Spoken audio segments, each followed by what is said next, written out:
Hello everyone. Hopefully kila mtu anaendelea sawa muda huu. Kwa majina, kwa wale ambao wanijui, kwa majina naitwa Espoir Hamisi. Mbele yote kwanza acha nitoe shukrani zangu za dhati kwa wale wote ambao wameshapata chance ya kusubscribe kwenye channel yetu ya Mula Show. Na kwa wale ambao wanatazama sasa hivi, please usisahau kusubscribe, usisahau kushare video na watu wengine. Vile usisahau kulike na kuacha comment yako. Jisikie huru kuacha comment yako kama kuna cha kuongeza, kama kuna cha kupunguza. Jisikie huru kwa kuacha comment yako na tutashukuru sana. Kwa sababu the main goal ya platform hii ni pamoja tu tunashauriana, tu tunaongozana, most importantly tu entertain community yetu, na vile tukua kama vile inspiration kwa generation zingine ambazo zitakuja huko mbele. So imeshakuwa muda mrefu kidogo tangu tu drop video yetu ya kwanza. Mambo tu ya maisha ya huko na kule, lakini nashukuru sana kwa sababu mapokezi ya video yetu ya kwanza ilikuwa mazuri. Asante sana kwa support yenu ya kila siku. Soon tutaanza kufanya interviews za watu kutoka sehemu tofauti, watu wa different backgrounds, tutakuwa tunapiga historia za huko na kule. Kila mtu atakuwa anakuja kuongelea maisha yake, projects, goals, ideas. The main goal ni ile tu kama gisi always nakuwa nasema, pamoja tu tunashauriana, tunaongozana na to make sure tuna build a strong community. Topic ya leo ambayo ndagusia leo kwenye kipindi chetu cha Mula Show leo, ni topic ambayo iko very sensitive sana. Hii topic imesharibu maisha ya watu wengi sana, especially vijana. Watu wako na end up kuharibu maisha yao kwa sababu ya kusipokuwa na umakini. Mimi kila siku nasemaga katika maisha, mtu ni akili. Nafikiri hii neno nishaongea sana kwenye platform zingine huko tofauti. Mtu ni akili. Mtu sio ile muonekano ya nje, mtu sio ile mwili mzuri ya nje, mtu sio ile shape mzuri ya nje. No. Mtu ni akili. Obviously kila mtu anapendaga kuwa na mtu wa muonekano mzuri. Hata na mimi niko hapa naongea sasa hivi, na mimi napendaga niwe na mtu wa muonekano mzuri. Kila mtu anapendaga au akuwe na muonekano mzuri. Akuwe na mtu ambaye atapita naye kila mtu anamwangalia, ya ule jamaa ya ama ule dada, yes. Lakini sasa hiyo mwili ya mzuri, kama ndani hamna akili nzuri, kama ndani mna akili mbovu, kama ndani hamna utu, hiyo mwili utaenjoy kwa kipindi kifupi sana, lakini baadaye utaichukia hiyo mwili. Lakini ukikamata mwili ya kawaida ambaye ndani mna akili nzuri, ambaye ndani mna utu, hiyo mwili utaishi naye kwa muda mrefu sana, na utaishi na hiyo mwili katika hali ya furaha na amani. So ni kitu cha maana sana katika dunia leo tuwe na ile hali ya kuvutiwa na akili ya mtu. Tusio tu na ule haraka kuvutiwa na hali ya nje ya mtu. Sio tu na ile haraka kuvutiwa na mwili wa mtu. Na ukibahatika kupata mtu ambaye ana muonekano mzuri na akili nzuri, basi umshukuru Mungu. Kwa sababu hiyo katika dunia leo sio kila mtu ambaye ana hiyo bahati. Na sijamaanisha sema kuna watu wazuri ama kuna watu ambao wana muonekano mzuri ama kuna watu ambao wana mwili nzuri ambao wana akili nzuri, wapo. Lakini hao watu wako very rare sana kuwapata, Na tena kwa bahati mbaya, kama gisi Mungu, ni kama vile Mungu alibalance maisha kidogo. Mungu alibalance. Ukiangalia majority ya watu ambao wana akili na busara, wanakuwa wana muonekano mzuri kivile. Na on the other hand, ukiangalia watu ambao mara nyingi wana muonekano mzuri, kuanzia wanaume ama wasichana ambao wana muonekano mzuri kabisa, mara nyingi akili zao zinakuwa za ajabu sana. Na yote ni kwa nini? Ndio kisi Mungu aliona hivyo aumbe dunia, ni kama vile alibalance kidogo. Lakini exception ziko sahihi. Kuna watu ndio wana muonekano mzuri na wana akili nzuri. Na ukikuwa mmoja wapo ambao utabahatika kuwa na watu, basi mshukuru Mungu. Kwa hiyo tuwe na ile hali ya kuvutiwa na mind ya mtu, kisha vingine vinafuata baadaye. Najua dunia leo kila mtu anapenda akuwe na mtu muonekano mzuri.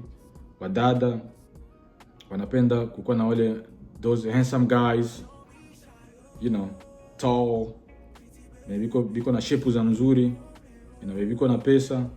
On the other hand, bagasona wanapenda kukuwa na wale bafie bakiana ba mashepu ya mzuri, you know, wale ba bodies. Akipita na demo kila mtu anasema ya wewe jamaa iko na demo.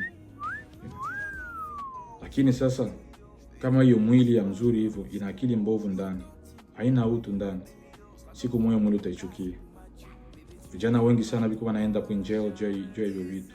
Wadada wengi sana wako naenda kuluzi maisha yao juu hivyo vitu.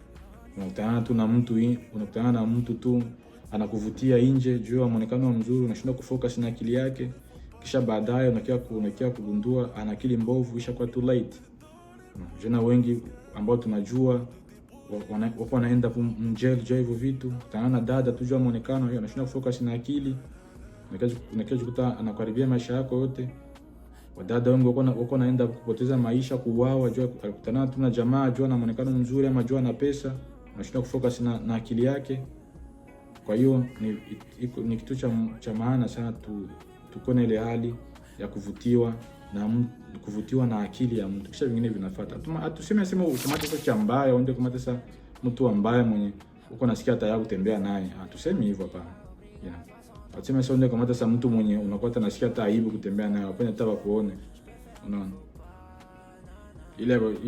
Ile kuna familia zingine mtu na mke wake, baba nyota twende huko, ngoja kwanza ukutaniwa tukutaniwa niko nakuya, kumbe jamaa yuko nakuja kutembea na bibi yake. Unaona, hatusemi hiyo ya hivyo.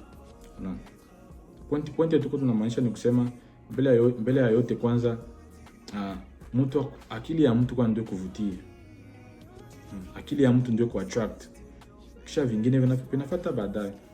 Sababu mimi na imani mtu kama ana akili nzuri, mtu kama ana utu ndani yake, ataishi na wewe katika hali ya upendo, ataishi na wewe katika hali ya furaha, ataishi na wewe katika hali ya amani.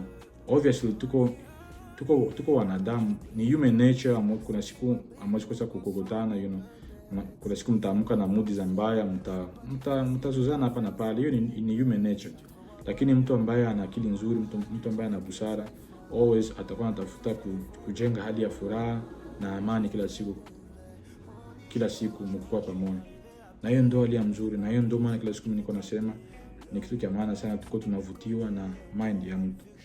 Na ndio hivyo. Kwa hiyo hii point niongelee kwa sababu naona ni point ambayo inasumbua sana, especially kwa sisi vijana. Tuko na ile hali ya kurupuka tu juu mtu anamuona na muonekano mzuri nje, na unakutana engage kwake bila kuangalia capacity yake ikoje, bila kuangalia akili yake ikoje.